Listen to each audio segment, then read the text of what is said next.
let's go into this. I can see it. Kamala? Who's Kamala? Hi. She can turn light into physical matter, which I have never heard of. I could totally show you. No! Ladies, are we ruining entertainment? In this video, I will attempt to explain why the answer is kind of / it's complicated. Over the past few years, a lot of people have been discussing how so many different franchises and IPs have been First of all, before we continue, nah, never mind. She's a married woman. I'm fuck that. We don't care. I say a smooth 8. Let me suck them titties, baby. Oh, yeah. Let me suck them titties, baby. Let me suck them titties, baby. I know. Suck them titties on the west side. Suck them titties on the breast side. Best titties I ever had. Oh, yeah, she's beautiful. She's gorgeous. declining in quality due to going woke. And when people say woke in this context, usually they're referring to things like prioritizing diversity and representation over things like actual good characters and plots and commitment to source material. And I've made quite a few videos about this myself. In fact, that's largely all of the videos I make. And when I've talked about the motivation behind wokeness, I've largely pointed to just progressive politics. However, lately I've been seeing quite a few posts that instead of blaming progressive politics or any other type of social movement for wokeness in media, they instead point the finger at women. For example, the post that inspired me to make this video reads, Lego did a study where they created the Lego Friends line for girls where they discovered that when a boy this test was interesting. This was very interesting. So pay attention close to what she's saying. plays with a toy of a character, he tries to become the character, and when a girl does the same thing, she tries to make the character become her. So Friends line for girls. For example, the post that inspired me to make this video reads, Lego did a study where they created the Lego Friends line for girls where they discovered that when a boy plays with a toy of a character, he tries to become the character, and when a girl does the same thing, she tries to make the character become her. So if you give a boy a Batman toy, he's gonna want to know everything there is to know about Batman, and he'll try to think and talk like Batman when he plays with the toy. The little girl, on the other hand, is gonna make Batman go shopping, bake cookies, and go to the prom. That's not to say there aren't exceptions on both sides, but that's the data that allowed Lego to finally get a foothold on the girls' market after decades of failed attempts. If you look at how women approach things like Star Wars or remakes of animated movies,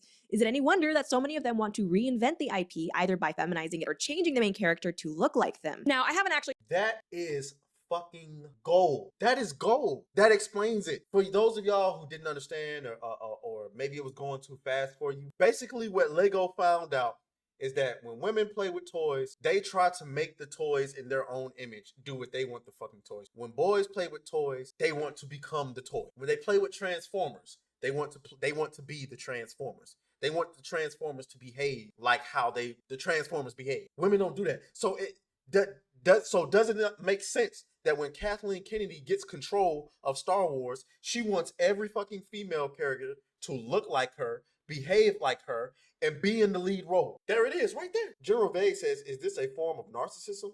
Narcissism. I mean, it seems vaguely a possibility." That's an interesting question. The idea that instead of playing with the toy as it was meant to be played with, I mean, they don't create toys with you demanding, like nobody creates wrestling toys demanding that you use them as wrestling toys. I mean, right? I mean, you can do whatever you want with them, but the idea that you would take a wrestling toy or a Batman or a Superman toy, and instead of playing with it the way you want to play with, the way it should be played with, you rather do with it what you want it to do. I mean, you had the option. Of course, kids don't have the option, but if you did, you had the option to go and buy the Barbie dolls and make them go shopping and do all of those things. But instead, or not even buy, you had the option to go play with Barbie dolls, but you didn't. You came and picked up Batman and Superman, made them hold hands and kiss each other. Keep going. This is why I love Lauren shit. check the veracity of this post because, I mean, we all know no one would actually lie about a study on the internet. But assuming that it is true, it would explain, at least in part, why so many different studios under increased female leadership, we're talking about people like Kathleen Kennedy, why they would choose to not only insert more female characters and more diverse characters, but also in some ways choose to pivot the focus of various franchises like Star Wars, like the MCU, from things like battling with the dark side or more universal human truth, for example,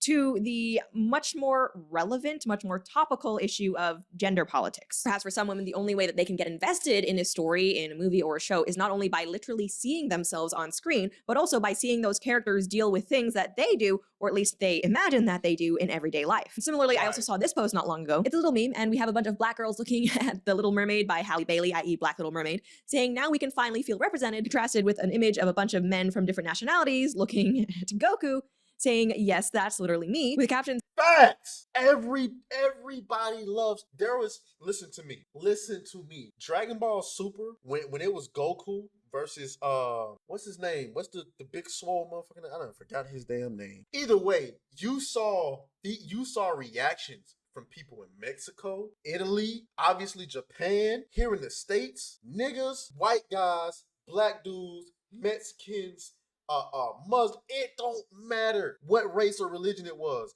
When Goku went Ultra Instinct, we all had a nerdgasm. It was lit. It was lit. We don't need to see ourselves. You think I care if Goku? Matter of fact, I wish you would make a black Goku. I wish you would make a live action Dragon Ball movie and turn one of the main characters into a black one. To be fair though, Goku, Vegeta, Broly, all of them, they are aliens, so they don't have to be Japanese. That's why I used to always feel like that was weird. Like, oh yeah, Goku got to be Japanese. No, he don't. Goku is an alien, so you could quite literally. Now we know his skin tone is fair. No, he got fair skin tone, so you can do a Japanese guy, you can do an Asian guy. I mean, not an Asian guy, a Japanese guy or a white guy or whatever the case. Broly.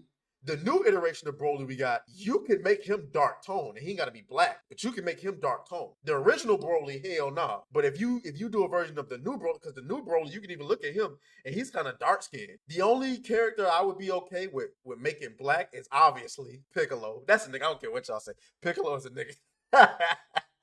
That's a nigga. I don't care what y'all say. Or Hercule. And that's only because Hercule got a fro, and he does gotta give that niggalicious attitude. But, you know, we don't need to see ourselves like, look at that shit. Yes, that's literally me. Saying men can identify with the substance of the message, whereas women can only identify with the messenger. I want to be very clear here because I know I'm going to get comments about this that, you know, hashtag not all. Obviously, there are some women, and I would even go so far as to say a lot of women who enjoy watching movies or series or reading comics and books with the interest of not necessarily seeing them. Words of Paradise says, oh no, I'm sorry. I don't want to skip General Vague. General Vague says, I just think you must be thinking a lot about yourself all the time if everything needs to revolve around you and your traits. Bingo! Oh, hey! Oh, wrong song.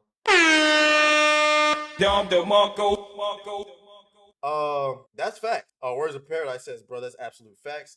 I'm trying to tell you. He also says, this is the Dragon Ball you want to see. I don't know. I don't even know if I want to see a live action Dragon Ball. If they did, I think they should CGI their hair. I know that sounds crazy, but I just think so. I don't want to see no wigs. I don't want to see none of that bullshit.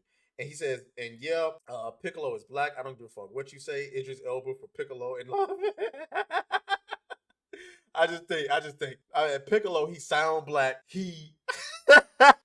I mean, he a stepdad. You know, niggas love being stepdads. I'm just saying. Themselves literally represented in a character, but because they're interested in, I guess, being transported to different worlds and different types of characters whom they can see themselves represented in through things like character or struggles. But at the same time, I also think there's a lot of truth to these posts, and that the feminine desire for on-screen representation has, in a lot of ways, led to these blatant self-insert characters and or the manipulation and degradation of existing franchises. We're going to be talking a lot about it, but first I do want to say thank you to today's sponsor, Beam. If you care about your health, getting a good night's No ma'am, you don't do that. casting, they might be inclined to call me things like sexist or anti-woman, but trust me, nothing could be further from the truth. To be clear, I don't think there's anything inherently wrong with wanting. I don't understand the notion of calling another woman a sexist and anti-woman. That is the most ridiculous thing I've ever heard. That is ridiculous. That is utterly ridiculous. But anyway, let's keep going. To watch media that you find more relatable. And I think if you look at the type of media and genres that women tend to consume, it is hard to deny that we/they seem to put a heck of a lot more emphasis on relatability than men do. For example, one survey that asked both men and women what types of books they'd read in the past year found that women were much more likely than men to say that they'd read something in the romance, mystery, thriller, and crime, or chick lit category, i.e. genres where yes, readers are going to have a much easier time relating to a main character, whereas men, on the other hand, were much more likely to report having read books in the history or science fiction and graphic novels genre. And obviously, like you even see it in what women watch on a date. How many of y'all got moms, sisters, whomever? Every time you catch them, they watching the ID channel. Snapped. She murdered her husband. She snapped, or you know, living with a stranger, or living with a murderer, or something like that. And they be talking about all these things that women did, or not even just women, just murderers in general. And you come in and you looking at them crazy, like, of all the things you could be watching, this is what you watching. It make me wonder about you, bro. Like if I had a girlfriend and I came home every night and she was watching Snapped on the ID channel, that is a red flag. That is a red flag. Like, girl, what you planning? Like, what? Women love. What was that? What was that trilogy that women love with the wolf and the vampire? I can't think of what is it? Something with a moon or either way. That 50 Shades of Grey. Women love that. Women love reality TV. What niggas you know, niggas being men, walking around here watching reality TV all the time. Maybe Lost or there it is, Twilight. General Vague said it, Twilight. Yes, that shit. Women love that shit. They love the idea of two Chads or two Tyrones fighting over. They love that shit. They love that. Obviously, there are going to be women out there like myself who prefer sci-fi to romance, and similarly men out there who prefer true crime to history. But in general, it does seem like, yes, men and women do have different preferences when it comes to consuming media. And at least one of the drivers for these different preferences might be a woman's increased desire to see herself in a story. And that's not a bad thing. That's not a good I need to see myself. thing. It's a thing. I personally am a huge true crime / mystery fan, but not really into things like romance or chick lit. But I think ultimately all genres are equally valid. It's just personal preference what someone might prefer. Where I think the trouble comes in, however, is when the desire to see yourself represented in a form of media becomes the central focus. And when it comes to that, it's not really a feminine versus masculine preference, if you ask me. It's more a question of narcissism and immaturity. And unfortunately, when we look at a lot of the creators behind— There you go, General Vague. There you go, General Vague. Listen, somebody gonna have to hit me. That's another soundbite I need to look up, see if they got. Oh, now you want to drag just fine. Okay, I need to look up. I enjoyed the Oh, they don't have it. They don't have it. That's cool. modern day TV shows, movies, and comic books, yes, we are straight Oh, up I didn't dealing— finish my point. What I was about to say. Listen, I think, go ahead and hit me, you know what I'm saying, with the misogyny accusation. I just think women, when you put them in positions of power and give them control, they're susceptible to be narcissists. I'm sorry. I think men have a lot more self-control. Most men, not all. I think most men have a lot more self-control because we understand the consequences of our own narcissism. I understand that if I'm a ruler and I only focus on me and what I want, that is niggas up under me plotting on my downfall. Like, okay, we've been telling this man for weeks, we need crops for our, people down here. We running out of food, and all he care about is laying up in his keep, eating grapes and steaks and all type of stuff. He in there getting fat, and he think we finna sit down here and starve. All right, bet. Before you know it, the gates is getting rushed, all my men getting slaughtered, and all the men in my damn kingdom about to hang me in front of everybody, about to kill me and my entire family because I was a narcissist. Okay? But women, they don't face consequences like that. So it's easy for them to become tyrannical in their anyway. With immature narcissists. To illustrate what I mean, take, for example, one of the writers behind the Spider-Man 2 game that recently launched. Now, as I discussed in my dedicated video about Spider-Man 2, the appearance of Mary Jane in that game has caused some controversy because here is the actress that they supposedly modeled Mary Jane after. As you could tell, very beautiful woman. But the thing here is what Mary Jane actually looks like in the game. And now, I'm not some sort of animation professional, but if you ask me, these look like two pretty different people. And as some people pointed out online, Mary Jane actually seems to have more of a resemblance, not to the actress who she was supposedly modeled after, but toward one of the writers of the game. The resemblance is pretty uncanny, if you ask me, and it's not just the fact that this Mary Jane character looks I don't know. If anything, I think the character looks like a combination of the two, but I don't know. like this writer that's causing people to say, hey, maybe there's some connection here. It's also the fact that this writer, in her own words, actually seems to prioritize, guess what, representation in her work, perhaps to the point of even including a heavy-handed self-insert into a game. As people have clipped from this writer Ashley's site, in her bio she writes that storytelling is impactful. Okay, I can see that looking more like Mary Jane in the game. Damn, okay. No matter what medium it's in. As a queer and hard of hearing person, I am looking forward to learn about the world around me while still telling stories true to my personal experiences. I aim to write impactful stories with representation that audiences could see themselves in. Who doesn't want to see themselves in their favorite games? I mean, if you me, okay? There's a reason why I watch horror movies and say, man, what the hell white people be thinking about? Shout out to Edwin Williams, who is in the chat. Shout out to Edwin Williams, who's in the chat. He says, hey, yo, have you heard that the MCU are gender swapping silver? Oh my god! You came late. We already roasted Marvel for that earlier. Yeah, we roasted that for them earlier. Shout out to Jubar. Thank you for subscribing to the to my kick, bro. I appreciate you. He says, was good, bro.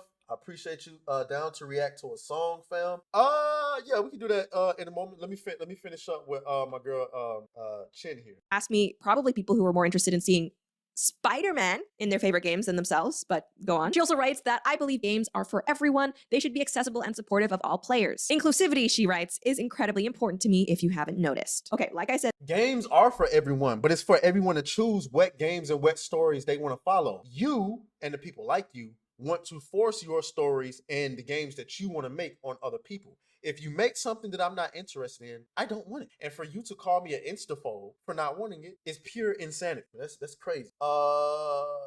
He says, for sure, do your thing.